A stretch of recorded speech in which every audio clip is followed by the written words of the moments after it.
கன்னியாகுமரி மாவட்டம் வில்லுக்குரி பகுதியைச் சேர்ந்த லாரி ஓட்டுநரான கிருஷ்ணதாசும் அவரது பக்கத்து வீட்டைச் சேர்ந்த பவித்ராவும் காதலித்து திருமணம் செய்து கொண்டவர்கள். இவர்களுக்கு திருமணமாகி 13 ஆண்டுகளாகியும் குழந்தை இல்லாததால் தினமும் கணவன் மனைவிக்குள் தகராறு ஏற்பட்டு வந்திருக்கிறது.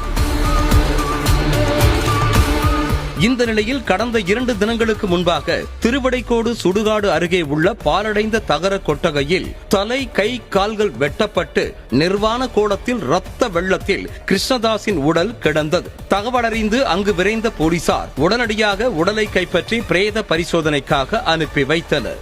இதனையடுத்து கிருஷ்ணதாசின் மனைவி பவித்ராவிடம் காவலர்கள் விசாரணை மேற்கொண்ட போது அவர் முன்னுக்கு பின் முரணாக பதிலளித்திருக்கிறார். இதனால் சந்தேகமடைந்த போலீசார் அவரிடம்